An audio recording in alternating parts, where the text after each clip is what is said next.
الان چه راهی رو مسیرش چجور میشه. اینشتین میگه که اگه فری فال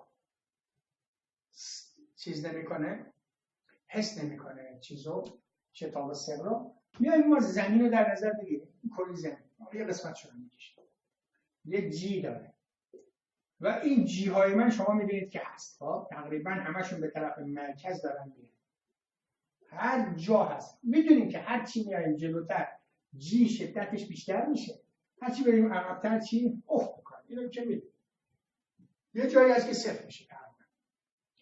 حالا پس در یک جایی مثل این محدوده رو که بخوایم مطالعه بکنیم، اینجا من جی دارم، درسته؟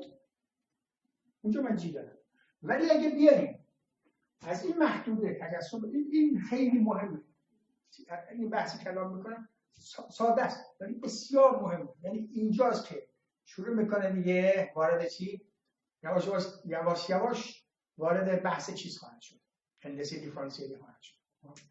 میگه که اینجا که فیلد چیزو دارم، گراویتیشنال دارم، درسته؟ میگه کسی که حالا از اینجا سقوط میکنه، یه نفره داره سقوط میکنه، میاد اینجا، میاد اینجا، میاد اینجا و میاد اینجا و میاد اینجا و نهایتا میاد میخوره. حالا اینجا فیلد گراویتی جی دارن یا نه؟ دارن. اینجا جی دارن یا نه؟ همه جا جی دارن. ولی این آدمی که اینجا داره سقوط میکنه در این نقطه‌ای که توی این جی هست، توی این محدوده‌ای که داریم مطالعه میکنه، مثل بقیه جاها، اینجا رو فقط انتخاب کردیم برای مطالعه کردن، توی این جی هست. ولی این آدم که از اونجا رد میشه در چیز خودش اون جی رو براش صفر میشه. براتون جالب نیست؟ متوجه به صحبتایی کردیم. حالا من فرض کنید که سقوط همون کارگره، حالا به جای کارگر بگید من برمونه با کارگر سقوط. فرض کنید من دارم سقوط میکنم، چتمت هم ندارم، سقوط آزاد، هوارم در نظر ندارم، سقوط آزاد دارم رو کره ماه سقوط میکنم. کره ماه میدان گرانش داره، همه جا جی هست اونجایی که من سقوط میکنم، ولی برای من اون جی وجود نداره. پس خیلی جالبه اگه جی وجود نداره، خب یادمون باشه این آر دابل دات مساوی چی شد آخرش؟ چی شد دیگه؟ وقتی که امو حذف کردیم از دو طرف، من پاک کردیم آر دابل دات، این چی بود؟ این بود ام اینرشیال ضرب در آر دابل دات مساوی بود با جی ضرب در ام چی؟ گراویتیشنال. ولی ما گفتیم ام اینرشیال با ام گراویتیشنال که چی؟ پس آر دات دابل دات مساوی جی، درسته؟ خیلی خوب، اگه جی صفر باشه یعنی آر دابل دات صفر، درسته؟ اگه جی صفر باشه یعنی آر دابل دات صفر. پس برای این کسی که سقوط میکنه، خب برای کسی که یا در محور مختصات اون شخص، من که دارم سقوط میکنم، چون جی وجود نداره آر دابل دات وجود نداره. آر دابل دات وجود نداره معنیش یعنی چی؟ یعنی صفر. معنی این چی؟ میگیم که نو اکسلریشن، شتاب وجود نداره، درسته؟ اکسلریشن، حرکت شتابداری وجود نداره. اگه حرکت شتابدار وجود نداره یعنی این مساوی صفر، یه دفعه ازش هم تکرار بگیرم یعنی چی؟ یعنی عدد ثابتی هست، سرعتش عدد ثابتی هست، وی مساوی کنستانت، درسته؟ چون الان اگه از من شتاب مشتق بگیرم میشه این، یا مثلا وی یعنی چی؟ مساوی آر دات دیگه. اگه از این من نسبت به زمان مشتق میشه صفر میشه. پس جایی که من آر دابل دات صفره، خب اکسلریشن نداره. اکسلریشن نداره یعنی چی؟ سرعت من چی؟ سرعت ثابت است. خب سرعت ثابت کجا با سرعت ثابت استفاده کردیم؟ تئوری نسبیت خاص. جایی که سرعت ها ثابت باشه برای یک کوردینیت مطالعه میکنه. پس حالا من اینجوری بگم، مثلا یا با رنگ آبی بکشم. پس اینی که اینجا هست، من اینو دیگه پاک میکنم. در این لحظه که اینجاست، این شخصم فقط یه نقطه بذارم، یه کوردینیتی برای این تعریف بکنیم. این سه تا فضا داره، یه دونه زمان داره. من اینجوری بکشم. مثلا فرض کنیم اسم اینو بذاریم آ. در اون محور مختصات شتاب نیست. حرکت هایی که اینجا اتفاق میفته مطالعه کنم چیه؟ سرعت ثابت. بنابراین من میتونم اینجا رو اولا بگم که چون سرعت ثابته پس سطح صافی. درسته؟ سطح صافی. هندسه چیه؟ اقلیدوسی. برای سطحش میگم نه اتفاقاتی که میفته. اتفاقات گفتیم که چیه؟ هایپربولیکه. ولی برای سطحی که داریم مطالعه میکنیم در فضا اون سطح صافی. درسته؟ و اگه صافه من میتونم اینجا از سپیشال ریلیتیویتی استفاده کنم مطالعه بکنم. پس برای مطالعه افرادی یا موجوداتی که در سقوط آزاد هستن اینو بنویسیم چی؟ فری فال. در سقوط آزاد هستن ما میتونیم اونجا در اون کوردینیت سپیشال ریلیتیویتی رو بکار ببریم. درسته؟ حالا خیلی جالبه. سپیشال ریلیتیویتی رو کجا میخواد ببریم؟ در جایی که میدان گرانش وجود داره. اینو میخوایم مطالعه بکنیم چیه؟ باید چی؟ جنرال ریلیتیویتی رو بکار ببریم. حالا داریم دنبالش می‌گیم. و جالبه که اون جایی که جنرال ریلیتیویتی یک قسمتی هست که میتونیم ازش چی؟ اسپیشال ریلیتیویتی رو بکار ببریم. پس نگاه بکنید. شما اینجا وایسادید روی کف زمین ها و اینجا شما یه کوردینیتی دارید. مثلا این کوردینیت رو فرض کنید که هست آر پریم و ت پریم. در کوردینیت شما اینو که مطالعه بکنید این داره سقوط بکنه. چرا سقوط بکنه؟ برای اینکه گراویتی هست. برای شما گراویتی هست. چسبیدید به کف زمین و اینم که نگاه میکنید داره سقوط میکنه. این حالش نیست سقوط بکنه. اتاق چی؟ پنجره نداره. برای شما که اینو نگاه بکنید میگید که این چیه؟ براش جی هست. و حالا اینکه خودش براش جی صفر. یعنی اینجا اسپیشال ریلیتیویتیه. این اسپیشال ریلیتیویتی نیست. درسته؟ چرا؟ چون اینجا همه چیز جی هست. جی هست یعنی حرکت شتابدار هست. معادل حرکت شتابدار. حرکت شتابدار چرا فرق میکنه. اسپیشال ریلیتیویتی که نمیتونم به کار ببرم.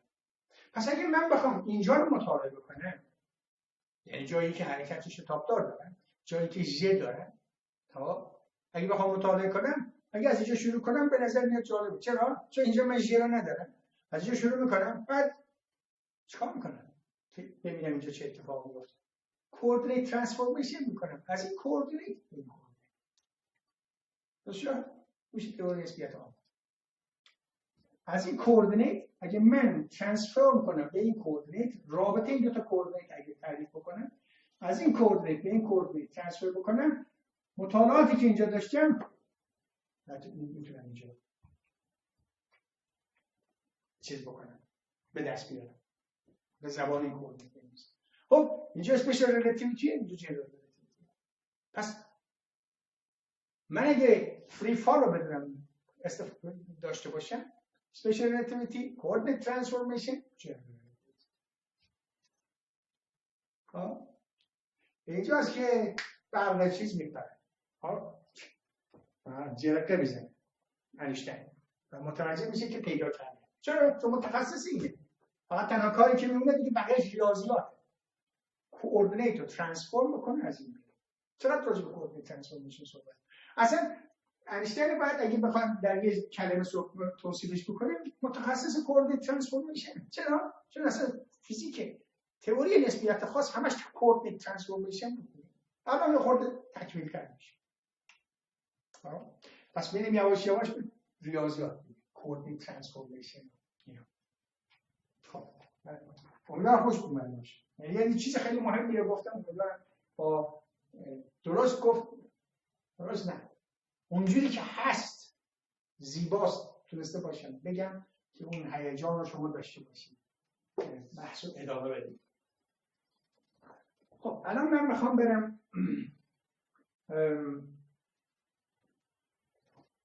اینو توصیف بکنیم. برای این احتیاج داریم به یک نگرش یه خود تازه به اتفاقاتی که میفته. اونم چی؟ اونم اینه که چند صحبت کردم الان شد تقریبا 2 ساعت. سعی کنم بریم که از این نیم ساعتی به یه جایی برسیم.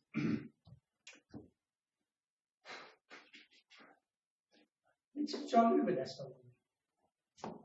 اینه که من که سقوط میکنم، شما هم زمین وایسادید، من چون بالا سقوط میکنم، برای من گرانش وجود نداره، برای شما وجود داره. در یه جایی، در یه محیطی، اتفاقاتی که میفته دور کره زمینه. تنها تفاوتی که من با شما دارم اینه که من سقوط آزاد میکنم، ولی برای من گرانش وجود نداره، برای شما وجود داره. میگه نتیجه میگیم گرانش نسبیه. پس ریلیتیویتی، نتیجه‌ای که الان از اینجا میگیریم نتیجه بسیار مهم، خیلی خیلی مهم. ریلیتیویتی میگم گراویتی. خب پس گراویتی چیه؟ ریلیتیو هست. چرا ریلیتیو هست؟ چون برای من وجود نداره، برای شما وجود داره. من و شما چه فرقی داریم؟ کورنیتام با هم. من یه ناظرم، شما یه ناظرید. حالا میخوام راجع به این صحبت کنم که گراویتی ریلیتیو. خیلی جالبه. ببینید که اینشتین میاد اون طرف در تئوری نسبیت خاص ریلیتیو بودن حرکت رو توصیف میکنه. از کجا؟ از نظریه، از اصل گالیله، ریلیتیو بودن حرکت. اینجا اومده ریلیتیو بودن گراویتی رو صحبت میکنه. از کجا؟ از اینجا. از کجا؟ از صحبت گالیله. حالا ما هم یه خورده اینو شاخ و برگ بدیم که بهتر درک بکنیم این ریلیتیو بودن گراویتی. بیایید فرض کنید از یه چیز اینجا بنویسم که یادم نره. این الان ما یعنی یادم بره که واویلاست، چون نباید یادم بره. من یه عادت بدی که دارم نمی‌نویسم چیزی که بهش نگاه بکنم یادم بمونه. چرا؟ چون وقتی که تمرکزم روی خودم باشه بهتر صحبت میکنم، بهتر با احساساتم سر جاش. ولی بخوام این نگاه بکنم دیگه میشم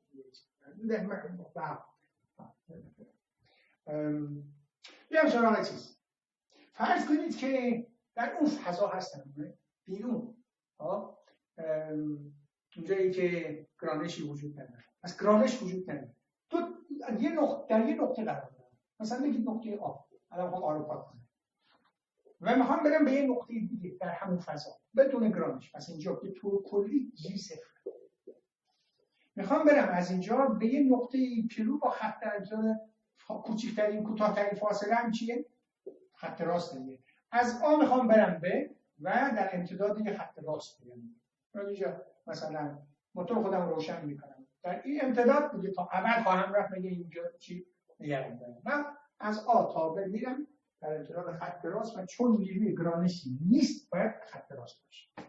درسته؟ ژئودزی که من یه خط راست. برای اینکه من مطالعه بکنم برای خودم، من یه معیاری میذارم برای اینکه مطالعه کنم کجا هستم در هر لحظه‌ای که هستم.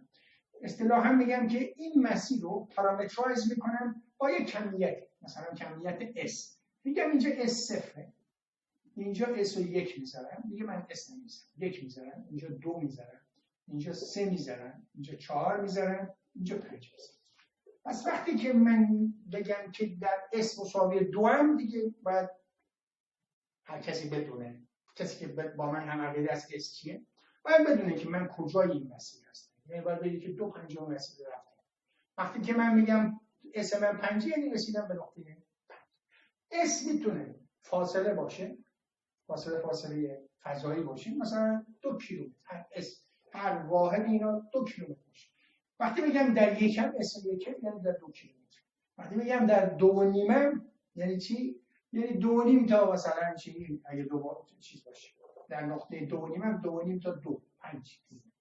وقتی میگم 5 یعنی 10 کیلومتر و رسیدم.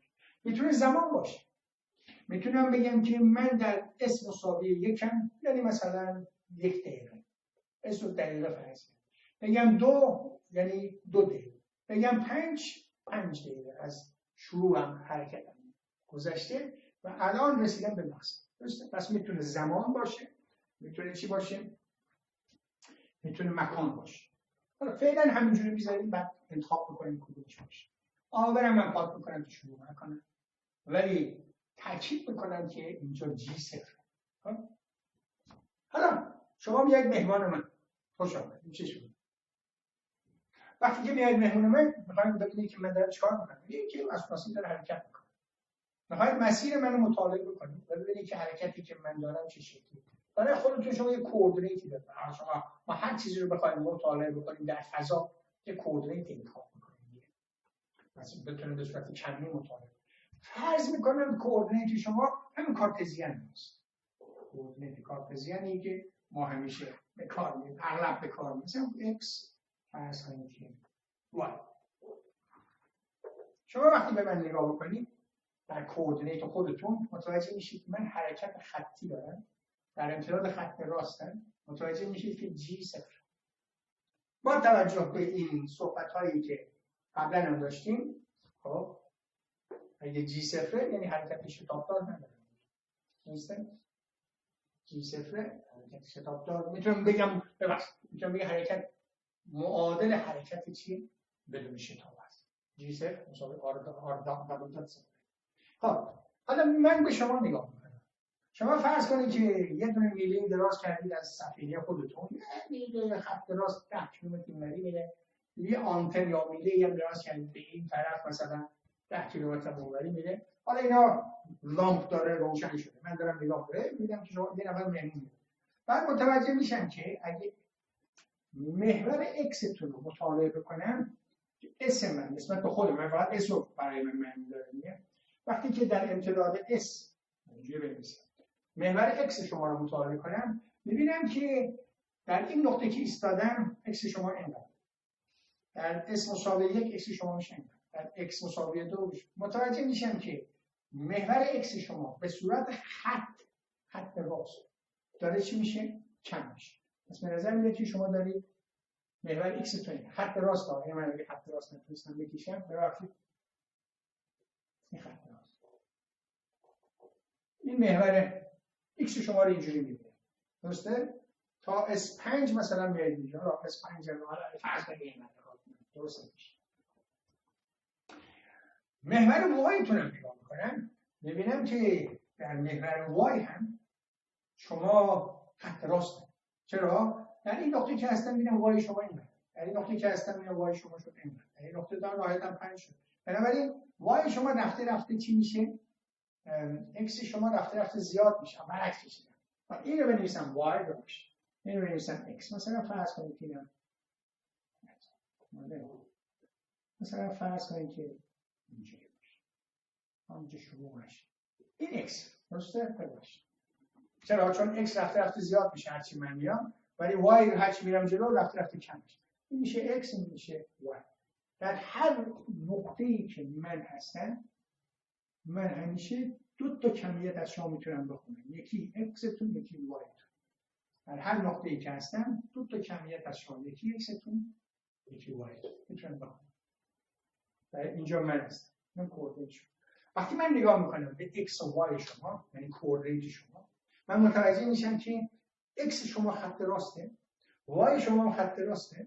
نتیجه‌ای که میبینم که سطحی که x y شما دارید یه سطح صافی، سطح کاملا صافی، انحنا نداره. مثل تابلو نگاه بکنید، من کوردینیتی که انتخاب کنم فرض کنید که این قسمت و این قسمت در سطح صاف این خط راست، این خط راست. شما از بیرون نگاه بکنید، اینو خط راست می‌بینید، اینو خط راست. حالا فرض کنید تابلو کج بشه. شما نمیدونید که کجه. چرا؟ چون تنها کاری که من کردم فقط به اینجا لامپ گذاشتم، اینجا هم لامپ گذاشتم روشن. ایدیا اینجا گذاشتم، اینجا روشنه، اینجا روشن. سطح شما نمیده تاریک. حالا اگه شما ببینید که این کجه یا اینم کجه، نتیجه میگیرید چی؟ این سطح کجه. انحنا داره. پس نتیجه‌ای که من میگیرم اینه که سطحی که شما دارید نسبت مطالعه میکنید سطح صافی. خب فرض کنید که من اسم من زمان باشه، اسم من 0 ثانیه، 1 ثانیه، 2 ثانیه، 3 ثانیه. شما با خودتون مطالعه که میکنید، چون کوردینیت شما سطح صافه، درسته؟ و چون من هم در مسیری که حرکت میکنم میدونید که جی صفره، بنابراین شما منو میتونید مطالعه کنید به عنوان موجودی که حرکت شتابدار نداره. حرکتی که اینجا هست با سرعت چی؟ بدون شتاب، حرکت خطی هست. و مسیر من نگاه بکنید ببینید مسیر من به خط راست. برای مطالعهش اینیشال فریمتون میتونید از اینیشال فریم استفاده کنید و در قالب اسپیشال ریلیتیویتی من مطالعه بکنید. حالا فرض کنیم که یه فامیل دیگه میاد از یه سیاره دیگه، ما فرض کنیم 2 سیاره باشه، از یه سیاره خیالی دیگه، موجود خیالی دیگه میاد، مثلا اینا دیگه برای خودشون از این چیز استفاده نمیکنن. محورهای مختصاتی که اینا مطالعه میکنن برای موجودات کج و کول است. هر موجود مثلا قطبی هر چی که دوست دارید محورهاش اینجوری، به جای x هم مثلا بزن ساین، اون محور دیگه اشون هم اینجوری. خب بنویسیم ایتا در قالب این محورها مطالعه میکنن. خب از نظر شما این محورهای کج و کولن، بنابراین این سطح چیه؟ انحنا داره، ولی از نظر خودشون استفاده میکنن. این خطوط سای ثابت رو نمیدونم ایتا ثابت هم افلاین جیومتری یاد نیست یا هم صحبت میکردیم، از این به بعد باید که چرا صحبت میکردیم. اینجوریه. بقیه‌اش من دیگه نکشم، شما میتونید تجسم هر منحنی که دلتون بخواد این موجودات مطالعه. حالا شما اگه بیایید من اس شما رو نگاه می‌کنم که این من میرم جلو، میرم که این کجه، کاملا مشخصه کجه. چرا؟ چون هر چی میرم جلو شیب این هیئت تغییر میکنه برعکس قبلی و این کجه. نهایتاً اگه شما من سای شما رو رسم کنم ممکنه من نمیدونم همینجوری دارم دیمه میگم، ممکنه سای شما رو من اینجوری ببینم، ایتای شما رو ممکنه مثلا اینجوری ببینم، یعنی ایتای شما باشه. باز هم به ازای هر نقطه‌ای که من هستم 2 تا چیز از شما میتونم، اینجا که هستم یک سای میتونم بخونم، یک ایتا میتونم بخونم. درست؟ حالا از نظر من سطحی که شما درش قرار دارید سطحی که انحنا داره. درسته؟ و اگه بیام صحبت بکنم سطحی که انحنا داره، خب من میدونم که در این سطح دیگه ما چیز هندسی یا هندسی درش ست نمی‌کنم. حالا یه چیز جالب بگیم. اونم اینه شما وقتی من حرکت منو مطالعه میکنید شما به ازای این مطالعه میکنید. مثلا یه بار فرض کنید که در امتداد این میرید به من نگاه میکنید، میبینید که این تغییراتی که اینجا هست نسبت به شما درست مثل اینه که فرض کنید شما خط راست میرید، اون موقع میبینید که این انقدر بعد کم میشه زیاد میشه کم میشه زیاد. پس متوجه میشید که نسبت به این محور شما این مسیری که من میرم کج و کول است، انحنا داره، و نسبت به این مسیرم که میرم دوباره کج مطالعه میکنم باز کج و کول است. نتیجه میگه که ناصری در این فضا حرکتی داره که روی یه خط منحنیه. این شما اینجور تعریف میکنید. و حال اینکه من در حرکت منحنی ندارم. مسیری که من دارم ژئودزیکی که دارم یه خط راست. خودم میدونم است. این دوستایی هم که ایکس وای کارتزیانی بودم هم تعریف کردم. ولی شما میبینید که من در مسیری میرم که چیه؟ خط منحنی. و اگر خط منحنیه کسی که در مسیر خط منحنی بره حتی اگه سرعتش ثابت هم باشه، سرعتش اینجا سرعت ثابت، طول این بردار همه جا یک، ولی جهت بردار داره عوض میشه. ولی جهت بردار عوض میشه معنیش چیه؟ معنیش اینه که حرکت شتابدار داره. درسته؟ شتاب تعریفش چیه؟ مشتق بردار سرعت. خود طول بردار سرعت تغییر نکنه، جهتش تغییر کنه، ما شما چی؟ حرکت شتابدار داره. اصلا پرینسیپل آف اکویوالنس میگه که مسعود ناصری در یه میدان گرانشی هست. شما از نظر شما که فضازمان کج و کولی دارید، من در یه میدان گرانشی دارم. از نظر کسی که سطحش صافه، من در میدان گرانشی نیستن. پس میگیم که گرانش از نظر شما وجود داره، از نظر این آقای کارتزیان وجود نداره. بالاخره وجود داره یا نداره؟ تا اونجایی که من هستم که میدونم که نداره. اونجا گفتیم فضای خالی. ولی شما به خاطر کوردینیت خاصی که داشتید فکر میکنید که من چی؟ حرکت در میدان گرانشی هست. اینجا گرانش وجود داره. ولی اون کسی که با مختصات کارتزیان اومده، مختصات کارتزیان یعنی جایی که چی؟ سطح صاف چیزی صفره. پس باید مثلا من فکر کنم میبینه که چی؟ گرانش وجود داره. پس گرانش چیه؟ ریلیتیو است. به چی بستگی داره؟ الان چی نشون داده؟ بستگی به انحنای کوردینیت ناظر داره. یا کیفیت، یا چی بگیم؟ کیفیت یا بهتر بگیم چه بگیم کیفیت؟ به هندسه کوردینیت ناظر داره. میتونه بگه که جایی گرانش هست یا گرانشی، جایی که نیست بکنه که هست یا هست، بگه نیست. پس هندسه این سطح چیه؟ ما گفتیم ایکس ساین این تا ایکس ما تو کوردینیت های ما در فیزیک چطور تعریف میکنیم؟ اگه فقط فضا باشه ایکس وای زد، درسته؟ اگه فضا و زمان باشه که همینه.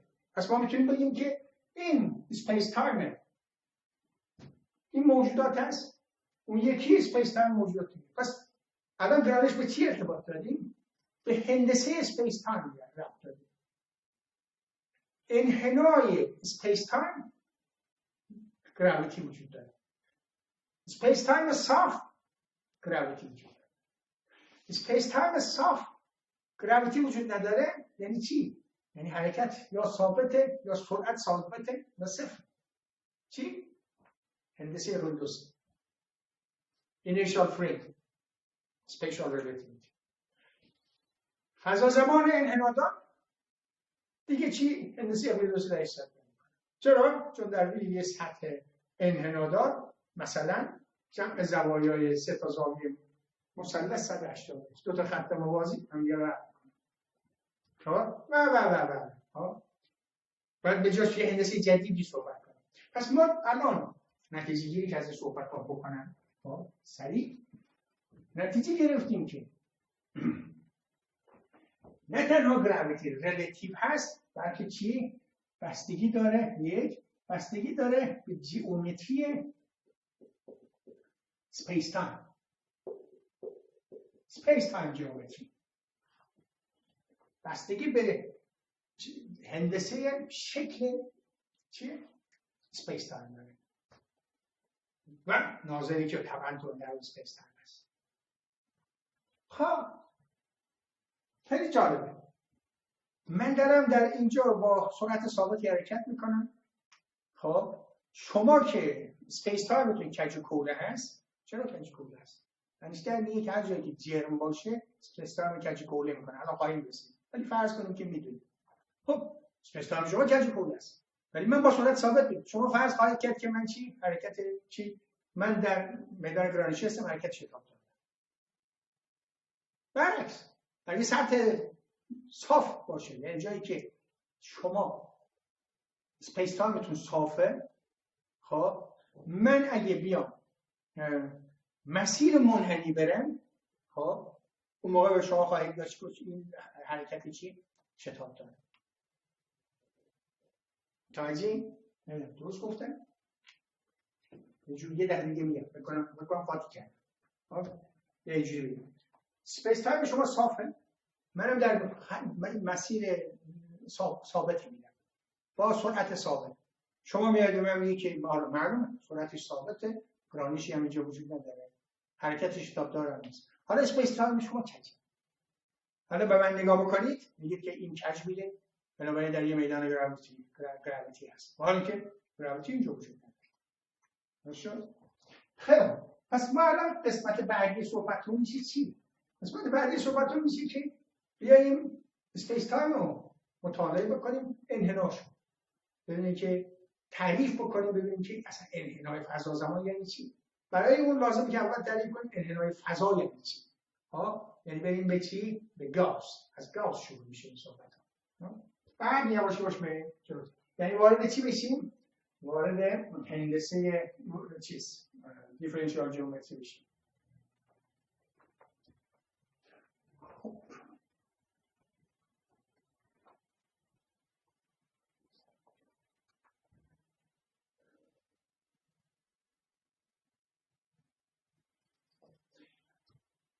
بیاییم اینی که اینجا گفتم میخوام توضیح بدم، الان توضیح میدم. ببین انیشتین که اینا رو داشت، پرینسیپل آف اکویوالنس اینا رو فکر میکنه، این سال 1907 وقتی اینا رو فکر میکنه به خودش میگه که 1907 یعنی بعد از تئوری نسبیت خاص، با خودش فکر کنه که اگه من سوار یه دونه دیسک بشم، دیسک میاد فرض کنید که یه صفحه دایره‌ای شکل رو بریدیم به شکل دایره، به شکل دیسک بریدیم و داریم بهش نگاه میکنیم. من اینو بودیش بخوام بچیم از بغل بکشیم میشه این چیز. خب شعاع این دیسک رو فرض کنید که هست برابر با آر. درست شد؟ شعاع این برابر آر باشه. حالا این داره میچرخه حول یه محوری با سرعت زاویه ثابتی برابر با اومگا. این دیسک داره میچرخه. خب محیط این دیسک چقدره؟ اگه من اون رو با اس نشون بدم اس میشه 2p ضرب در آر. یعنی اگه فرض کنید که انیشتین اینجا نشسته باشه یه دور بزنه به اندازه 2pr رفته دیگه یه فاصله دیگه. حالا در تئوری نسبیت خاص ما میدونیم که بسته به این که این حرکت بکنه یا حرکت نکنه انیشتین این طول متفاوت خواهد دید. اگه ساکن باشه بیاد این طول یعنی ساکن باشه یعنی دیسک ساکن باشه بیاد این طول اندازه بگیره مشخص 2pr. درسته؟ ولی وقتی این حرکت کنه ما در تئوری نسبیت خاص یاد گرفتیم که در مسیر در امتداد حرکت فقط در امتداد حرکت این سپیسمان چی میشه؟ کانترکشن داره، کوتاه میشه برای من کوتاه میشه، ولی نه در جهت عمود برام. یعنی اگه فرضاً در اینجا حرکت میکنم من حرکت میکنم یا دیسک حرکت میکنه فرق میکنه شعاع برای من تغییر نمیکنه چون عمود بر مسیر حرکت نمیکنه، ولی محیط برای من تغییر خواهد کرد چرا؟ چون امتداد حرکت. نهایتاً اگه این با یه سرعتی حالا خصوصا سرعت نسبتاً بالایی نزدیک به سرعت نور حرکت کنه آر من ثابته. خب اینجایی که هستم ولی یه اتفاق افتاده محیط من یه محیط جدیدیه S1 تبدیل شده به S2 و S2 کمتر از S1 شده به خاطر کنترکشن در فضا.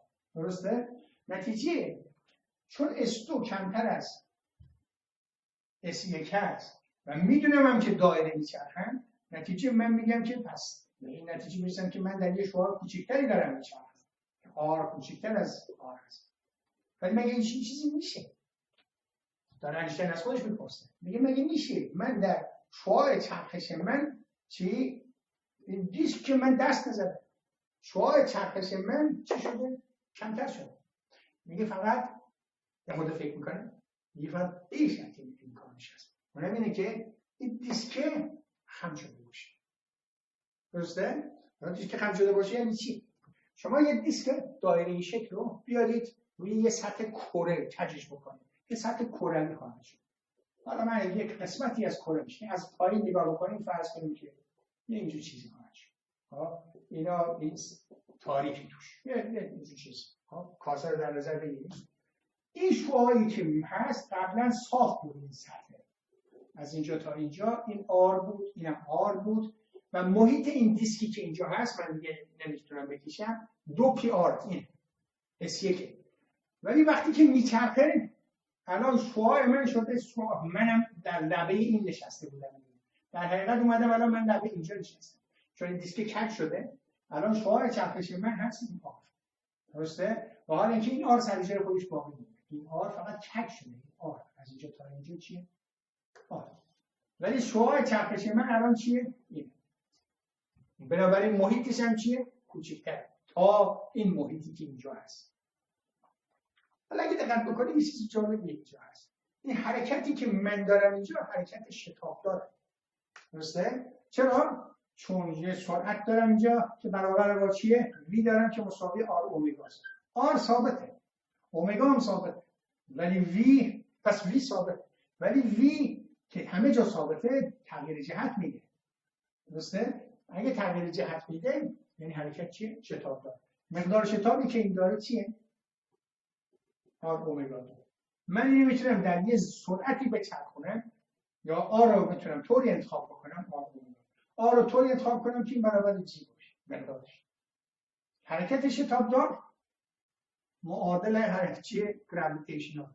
پس انیشتین یه نتیجه میده. اگه در حرکت شتابدار فضا دچار انحنا میشه، این فضایی بود که درش هست دیگه. حالا اون دیسک شما فرض کنید یه فضاست. اگه در حرکت شتاب، یعنی منظورم اینه چیه؟ یعنی عوض اینکه فرض کنید که اینجا دیسکه، فرض کنید که انیشتین اینجاست داره دوری میچرخه با حرکت شتاب. اگه در حرکت شتابدار فضا کج میشه، انحنا پیدا میکنه، پس گراویتیشنال فیلد هم باید چی بشه؟ کج بشه. درسته؟ گراویتیشنال فیلد هم باید فضا. ما که راجع به فضا صحبت میکنیم، راجعش صحبت میکنیم اسپیس تایم. پس گراویتیشنال فیلد باعث میشه که فضازمان چی بشه؟ دچار انحنا بشه. هندسه فضازمان تغییر میکنه. گراویتیشنال فیلد یعنی جایی که گراویتی هست.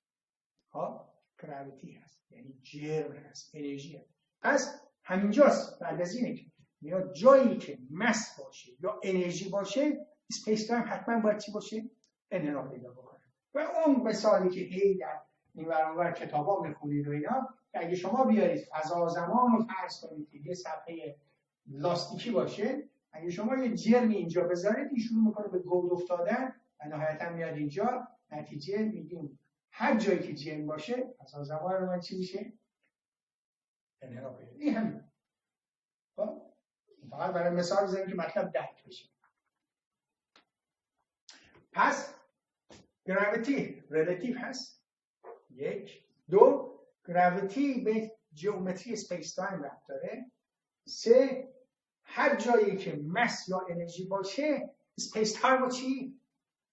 انحنا میده. هر جایی هم که انحنا بده اسپیس تایم رو، چون جرم هست، جایی که جرم باشه گراویتی هست. چرا؟ چون رابطه رو ما گفتیم هر جایی که چی باشه؟ جی ام باشه یا آر2، هر جایی که ام باشه چی؟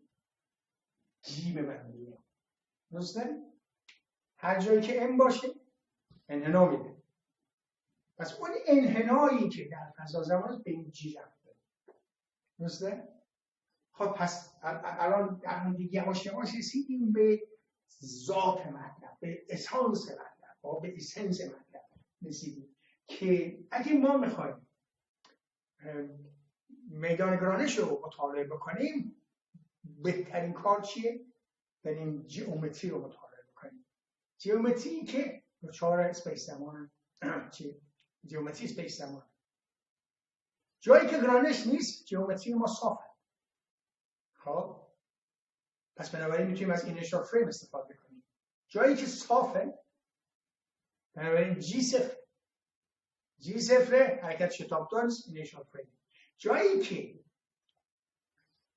جرم هست اسپیس تایم صاف نیست، انحنا داره. پس من اگه بخوام جی رو حساب بکنم، مطالعه بکنم، به دست بیارم، محاسبه کنم، چی رو مطالعه میکنم؟ جیومتری رو. خب جیومتری، چه جیومتری رو مطالعه؟ خب من دارم میگم که سطح ما چیز میشه، فضا زمان ما دو بعدی باشه، مثلا چند کوره میشه. پس من باید بیام اینو مطالعه کنم. این منحنی فرض کنیم اون سطح این باشه، فرض کنیم اینجا یه چیزی افتاده، اینجا یه چیزی دیگه هم اینجا افتاده. این منحنی رو من بخوام مطالعه بکنم، در هر نقطه یه انحنایی داره. اینجا یه انحنایی داره، اینجا انحنایی داره، اینجا تقریبا صافه، اینجا یه انحنایی داره، یه انحنایی اینجوری. پس باید بیام چی؟ انحنا رو تعریف بکنم. منتها انحنای من در نقطه به نقطه فرق می‌کنه. ها؟ پس بحثی که از این به بعد باید داشته باشم مطالعه انحنا. این انحنا رو ما ربط میدیم به چی؟ به جی. درسته؟ پس من اگه بخوام این انحنا رو مطالعه بکنم، چون نقطه به نقطه تغییر میکنه، باید یک هندسه جدیدی رو چیز کنم. هندسه ای که تیکه تیکه ها رو مطالعه میکنه، بعد انتگرال میگیره ببینه که چه خبره. تیکه تیکه ها رو مطالعه کنه، یعنی دیفرنسیال رو مطالعه. بهش میگیم هندسه دیفرانسیل. وارد بحث هندسه دیفرانسیل. پس من اگه بخوام جی رو بخونم، مطالعه کنم، چی؟ هندسه دیفرانسیل. چرا؟ چون جی یعنی جایی که سپیس تایم کج کوردیشن. اگه این کار کردم، یعنی این انحنا رو بتونم توصیف بکنم، این انحنا یعنی جی. این جی هم بخوام مطالعه کنم، از فری فال بخوام استفاده کنم، جی مساوی صفره، کوردینیت ترانسفورمیشن فقط لازم بکنم که اطلاعاتی که اونجا هست منتقل کنم به اینجا، یا چیزی که اینجا هست بدمش کنم. این چیزیه که از این جلسه به بعد راجع بهش صحبت کنیم. امیدوارم که تا اینجا این مطلب جا افتاده باشه که چرا الان یک گراویتی ریلیتیو، دو چرا اسپیس تایم اونجایی که گراویتی باشه دچار انحنا میشه. خب و این دوتا چه ارتباطی با هم داره؟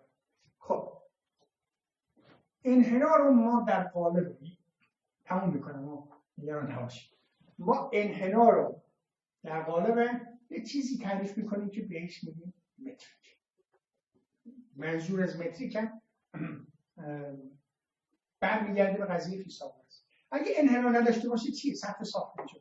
اونجا که فاصله نقطه آ و ب رو مطالعه کنیم، آب اینجا dx باشه، اینجا dy باشه، حالا دو بعدی باشه، اینو میتونم بنویسم. اگه این s باشه می‌نویسم s2 مساوی dx2 به علاوه dy2. درسته؟ سطح ساخته. ولی اگه سطح منحنی داشته باشیم چی؟ اون موقع دیگه این فاصله طبق این رابطه به دست نمیاد. روابط دیگه ای به دست میاد.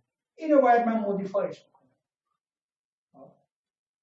اون ضرایبی که این داره، حالا اگه فضا زمان بود به جای بی فضا، یه دونه dx داره، یه dy داره، یه dz داره، یه t داره. درسته؟ ضرایبی که dx ها دارن، dy ها دارن، dz ها دارن، اون ضرایب بهش میگیم متریک. جلسه بعد بیشتر باش آشنا. اینجا هست که گروسمن وقتی که با 1912 وقتی که انیشتین اینتورم تئوری رو معرفی کرده، باهاش صحبت میکنه، میگه خب چیزی که تو میگی الان که میگی گراویتیشن ربط داره به انحنای فضا زمان، خب بیایید انحنای فضا زمان رو مطالعه کنیم. میگه چه جوریه؟ میگه در قالب هندسه دیفرانسیلی. چرا؟ میگه ما اونجا یک کمیتی، یه ابجکتی، یه چیزی داریم به اسم متریک که اون متریک توصیف میکنه انحنا چیه. بنابراین جی رو اگه بتونی ربط بدی به این متریک، شما تئوری کامله. اینجا دیگه تئوری اینتورم متوقف میشه و انیشتین میره سراغ چی؟ سراغ هندسه دیفرانسیل 1912. ولی چون ایده دیگه چیزه، یواش یواش این برابر صحبت میکنه، حالا دیگه میترسه که هیلبرت زودتر از این تموم بکنه. چرا؟ چون هیلبرت دیگه متخصص این چیز است و انیشتین هم بدون گروسمن همینجا متوقف میشه و هیلبرت تموم میشه. خیلی از ما جلسه دیگه که بیاییم الان دیگه متوجه شدیم چه ربطی داره اینو مطالعه کنیم با جی و فری فال. جلسه دیگه که بیاییم من از فری فال شروع خواهم کرد. خب همون کسی که سقوط میکنه و کسی که از پایین نگاه میکنه. برای این جی صفر، برای این چی جی صفر نیست. از این سقوط خواهیم کرد.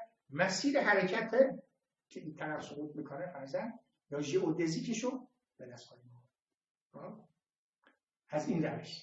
چرا؟ چون من میخوام همون روشی رو برم که انیشتین رفته و گروسمن، حالا دیگه گروسمن داره بشه.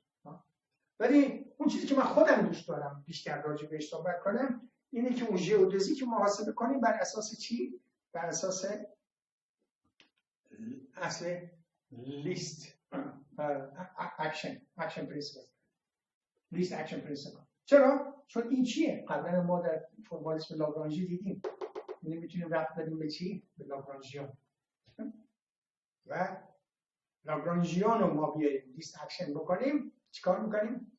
این معادله اویلر لاگرانژ استفاده کنیم، آخرش این درست کنیم. اینم از این. الان دیگه دقیقا 2 ساعت و نیم شد. اگه من بخوام الان دیگه برم شما خسته میشید. ولی رسیدیم به جای بسیار شیرین بحث که من دلم نمیاد ولش کنم، ولی خب مثلا همیشه آدم با دل کار داره. یه واقعیت‌هایی هم در زندگی هست که دیگه دلو میذاره کنار. امیدوارم که لذت برده باشه. من فکر میکنم اگه درست من گفته باشم مطالب رو اونجوری که شایسته مطلب هست گفته باشم، الان باید شما کیف بکنید. چرا؟ چون دارید واقعیت جهان رو دارید یواش یواش لمس میکنید در قالب چی؟ در قالب چیز بسیار ساده‌ای که به نظرتون تا حالا تعریف کردن این علاوه چیزی که بسیار مشکل پیچیده است ولی مشکل نیست. رفتم بهتر درک خواهید کرد، بیشتر درک خواهید کرد. های دیگه ساده. و من میدونم که جلسات آینده شیرین‌تر و جذاب‌تر و دلچسب‌تر خواهد شد. و از همه مهمتر اطلاعات بیشتری در مورد جهان به شما خواهد. از حوصله‌تون ممنون و